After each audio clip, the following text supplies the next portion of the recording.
আসসালামু আলাইকুম রহমতুল্লাহি ওবরকাতুহ।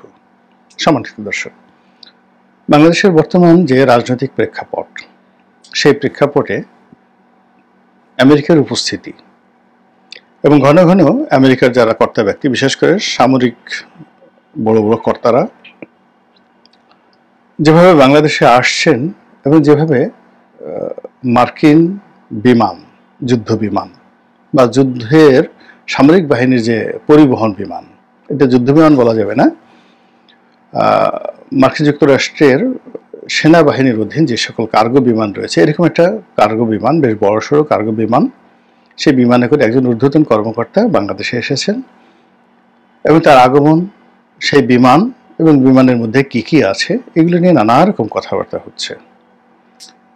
মার্কিন যুক্তরাষ্ট্রের সরকারের যারা দক্ষিণ এশিয়া বিষয় দেখেন, যারা যুদ্ধ এবং অর্থনীতি এই বিষয়গুলো দেখেন এবং আন্তর্জাতিক রাজনীতিতে যারা মাস্টার মাইন্ড, এরকম অনেক নেতা, মার্কিন সরকারের অনেক নেতা যারা একই সঙ্গে রিপাবলিকান যে দল ডোনাল্ড ট্রাম্পের, সেই দলের নেতা এবং একই সঙ্গে এখন সরকারের কর্তা, এবং একই সঙ্গে মার্কিন যুক্তরাষ্ট্রের যে সিভিল সার্ভিস, মিলিটারি সার্ভিস, সেই সার্ভিসের কর্তা ব্যক্তিরা খুব ঘন ঘন গোপনে প্রকাশ্যে বাংলাদেশে আসা যাওয়া করছেন। এগুলো নিয়ে আমাদের মধ্যে নিদারুণ বিতর্ক তৈরি হয়েছে, আতঙ্ক তৈরি হয়েছে। জনগণ অনেকে বুঝছেন কিন্তু বলতে পারছেন না, অনেকে আমরা একেবারে বুঝতেই পারছি না আসলে কি হচ্ছে। আবার বেশিরভাগ মানুষ তারা নিজেদের পেটের জন্য, জীবন জীবিকার জন্য এতটা ব্যস্ত, কে বাংলাদেশে এলো কে গেল এগুলো নিয়ে চিন্তা করার সময় তাদের নেই। রিক্সা চালাতে হবে, ঠেলা গাড়ি চালাতে হবে, ফসল বুনতে হবে, চাকরির জন্য ঘুরতে হবে, চাকরি চলে গেছে আবার চাকরি পেতে হবে, ব্যবসা বাণিজ্য লাটে উঠেছে, ব্যাংক থেকে চিঠি আসছে, আয়কর থেকে চিঠি আসছে, জীবন রীতিমতো হারাম হয়ে গেছে লক্ষ লক্ষ কোটি কোটি মানুষের। যারা সারা জীবন ভিক্ষা দিতেন এখন তারা ভিক্ষা করার কথা বলছেন। যাদের কোম্পানিতে ৩,০০০, ৪,০০০, ৫,০০০, ১০,০০০ লোক চাকরি করতো, এরকম অনেক লোক গত ৭ মাসে রীতিমতো ভিক্ষুকে পরিণত হয়েছেন। সেই অবস্থায় আমেরিকা থেকে কি এলো বা না এলো এগুলো নিয়ে অন্তত তাদের চিন্তা করা সাজেও না, তারা এই কাজগুলো করছেন না। ফলে আমাদের যে দিব্য দৃষ্টি, দিনের বেলায় আমরা যা কিছু দেখি, এই দিব্য দৃষ্টি এমন অন্ধকারের মধ্যে পড়ে গেছে, ঘোর অমানুষের অন্ধকারের মধ্যে। আমরা ঠিক ১ ফুট বা ১ ফিট যে দূরত্ব, সেই দূরত্বে আসলে কি হচ্ছে এটা নিয়ে দেখতে পাচ্ছি না, ভাবতে পারছি না, কল্পনাও করতে পারছি না। কিন্তু তলে তলে এরকম যখন একটা অবস্থা তৈরি হয়, ঠিক সেখানেই ভীষণ রকম, মানে যেখানে অন্ধকার আছে সেখানে ভূত আছে, যেখানে অন্ধকার আছে সেখানে সাপ আছে, পোকামাকড় আছে, কীটপতঙ্গ আছে এবং নানা রকম বিপদ এবং বিপত্তি আছে। তা আমাদের যে এই যে দিব্য দৃষ্টি আমরা দেখতে পাচ্ছি না, আমাদের সংবাদপত্র দেখতে পাচ্ছে না, আমাদের টেলিভিশনগুলো দেখতে পাচ্ছে না, এবং এখানে সংবাদপত্র এবং টেলিভিশন এবং অন্যান্য যে সকল প্রচার মাধ্যম, সব খবরাখবর মানে নির্ভরযোগ্য নয়। এমনকি সামাজিক মাধ্যমে যে সকল গুজব ছড়াচ্ছে, এর 99%ই যাকে বলা হয় গুজব। যে যের মতো করে পারছে, এই ভারত, এই পাকিস্তান, এই আমেরিকা, এই ইউনুস, এই আওয়ামী লীগ, এই বিএনপি, এই জামাত, যে যার পক্ষের লোক তাদেরকে একেবারে হিমালয়ের পাহাড়ের চূড়ায় তোলানোর জন্য সর্বোচ্চ শক্তি নিয়োগ করছে, আর প্রতিপক্ষকে একেবারে পৃথিবীর সবচেয়ে যে গভীরতম গিরিখাত, মহাসাগরের নিচে যেটা ম্যারিয়ানা ট্রেঞ্চ বলা হয়, সেই জায়গাতে চুবনি দেওয়ার জন্য সবাই চেষ্টা করছে, চুবানোর জন্য চেষ্টা করছে। সমাজে পাল্লা দিয়ে, সমাজে অধিপতিত সমাজ পাল্লা দিয়ে কতগুলো ক্রাইম বেড়ে গেছে, পতিতাবৃত্তি, তারপর পুরুষদের দেহ বিক্রি, হোমোসেক্সের যে দুটো, অর্থাৎ ছেলেরা যে হোমোসেক্স করে এটা ভয়াবহ আকার ধারণ করেছে। আর মেয়েরা যে সেক্স করে, যেটাকে লেসবিয়ান বলা হয়, এটা বাংলাদেশে ভয়াবহ আকার ধারণ করেছে। এরকম একটা লেসবিয়ান তরুণী তার পিতাকে তার এই অপরাধের সাক্ষী হওয়ার কারণে বা তার পিতা এই জিনিসগুলো বুঝে যাওয়ার কারণে নিজের পিতাকে নির্মমভাবে হত্যা করেছে।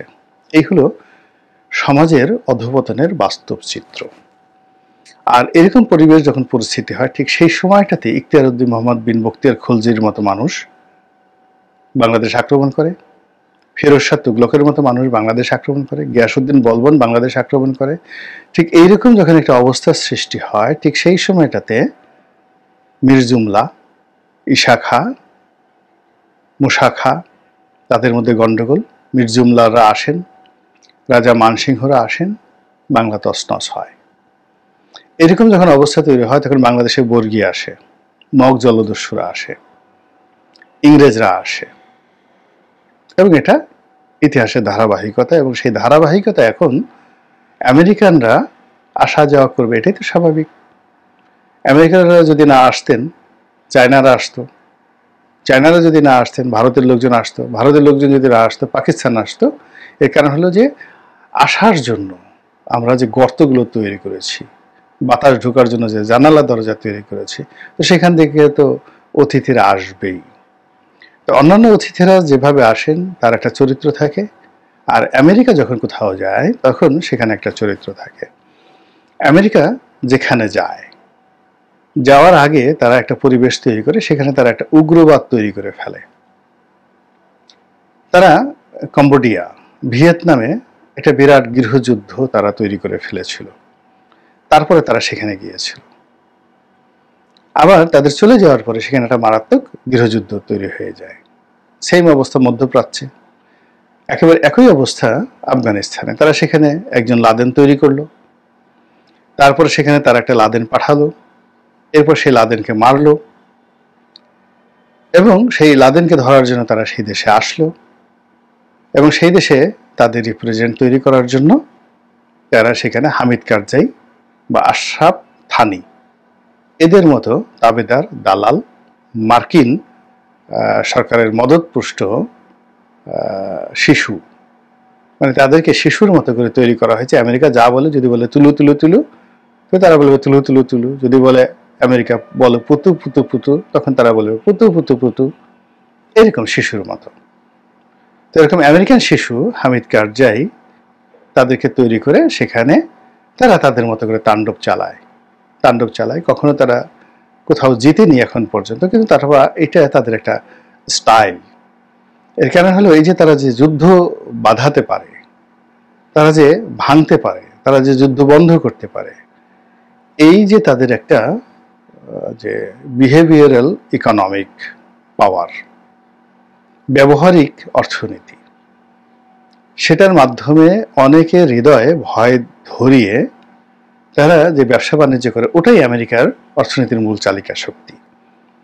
এই যে পাকিস্তান ভারত যে যুদ্ধ হলো এবং যুদ্ধ বন্ধ হলো, আবার এখন ইউক্রেনের যুদ্ধ বন্ধ হওয়ার চেষ্টা করছে, এবং ইউক্রেনের যুদ্ধ তারা শুরু করেছিল, এর সবই তৈরি করা হয়েছে বিশ্বের তাদের যে টার্গেটেড ইকোনমিক রেজিয়ন রয়েছে, সেই রেজিয়নে তারা ব্যবসা করবে এবং অর্থ উপার্জন করবে। তোদের বাংলাদেশকে কেন্দ্র করেও তাদের এই মুহূর্তে একটা রেজিওনাল মাস্টার প্ল্যান রয়েছে। আর সেই মাস্টার প্ল্যান অনুযায়ী আপনি এখন এই ঢাকা শহরে অনেক অপ্রত্যাশিত ঘটনা দেখতে পাবেন। এখানে যেভাবে হিজবুত তাহরির কথা বলা হচ্ছে, যেভাবে ইসলামী উগ্রবাদের কথা বলা হচ্ছে, এবং রাজপথের আমাদের দেশে এগুলো খুব স্বাভাবিক দৃশ্য। যে জিনিসগুলো আমরা দেখছি, ইসলামপন্থীদের মিছিল দেখছি, মিটিং দেখছি, তারা নারী নীতি নিয়ে রাস্তায় নামছে, তারা সেই ফিলিস্তিনের জনগণের পক্ষে মার্চ ফর প্যালেস্টাইন বা মার্চ ফর গাজা এইরকম মিছিলে নামছে। তারপর তারা তাদের যে মতাদর্শগত কারণে মাজারকে ভাঙার চেষ্টা করছে বা ভাঙছে, মাজারপন্থীরা কাঁদছে। এই ঘটনা কিন্তু বাংলাদেশে সবসময় ঘটে, কিন্তু এই ঘটনাগুলোকে ধারণ করে পশ্চিমা মিডিয়া যে অপপ্রচার চালাচ্ছে, সেই অপপ্রচার আমরা বাংলাদেশে বসে বললাম ওই যে আমাদের দিব্য দৃষ্টি নেই, আমরা এখানে বসে দেখছিও না, বুঝছিও না, চিন্তাও করছি না, কিন্তু যারা পশ্চিমে থাকেন বাঙালি বা বাংলাদেশ নিয়ে যারা চিন্তা করেন তাদের নিদ্রা ঠিক হারাম হয়ে গেছে। তারা বুঝতে পারছেন যে এখানে এই পরিস্থিতিগুলো তৈরি করা হচ্ছে মূলত একজন বিন লাদেন তৈরি করার জন্য। এখন বিন লাদেন তাদের হয়তো তৈরি হয়ে গেছে, একাধিক বিন লাদেন, এখন বিন লাদেন তৈরি হয়ে গেছে। এখন বিন লাদেনকে মারার জন্য তাদেরকে যদি আসতে হয় তাহলে সেই পরিণতিটা কেমন হবে?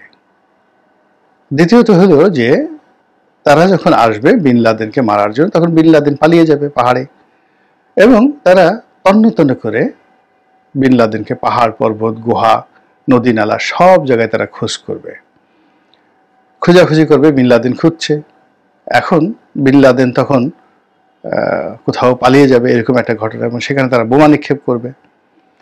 আর এই সময়টিকে তারা কাজে লাগানোর জন্য এবং লোকজনদেরকে শাসন করার জন্য তারা একজন হামিদ কারজাই বা একজন আশরাফ থানিকে তারা মনোনীত করে বগল দাবা করে তারা আগেই পাঠিয়ে দেবে, তাদের আসার আগেই তারা সেটা পাঠিয়ে দেবে। এখন এই যে তাদের যে পলিসি, আফগানিস্তানে তাদের এই যে পলিসি, এটা 19-20 করে একই ঘটনা ইরাকে ঘটেছে সাদ্দামের পরে, একই ঘটনা লিবিয়াতে ঘটেছে, একই ঘটনা সিরিয়াতে ঘটেছে, ইয়ামেনে ঘটেছে, লেবাননে ঘটেছে। তো সেই ঘটনার প্রেক্ষাপটে বাংলাদেশে আসলে কি ঘটছে, কি ঘটতে যাচ্ছে, তা নিয়ে কি আপনার একটু উদ্বেগ হয় না? তা নিয়ে কি আপনার মুখ বন্ধ করে থাকতে ইচ্ছা করে, না কিছু বলতে ইচ্ছা করে? যদি আপনি মুখ বন্ধ রাখেন তাহলে যারা অতীতে মুখ বন্ধ রেখেছিল হাজার বছরের ইতিহাসে, তাদের মতোই আপনার পরিণত হবে। আর যদি আপনি মুখ খুলেন, স্বাধীনতা এবং সার্বভৌমত্বের বিষয়ে মাথা উঁচু করে দাঁড়ান, তাহলে পৃথিবীর যে সকল সম্মানিত জাতি এবং গোষ্ঠী নিজেদেরকে বিদেশি চক্র থেকে রক্ষা করতে পেরেছেন, আপনাদের অবস্থা তাই হবে। মহান আল্লাহ আমাদের সবাইকে হেদায়েত দান করুন এবং হেফাজত করুন। আসসালামু আলাইকুম ওয়া রাহমাতুল্লাহি ওয়া বারাকাতুহু।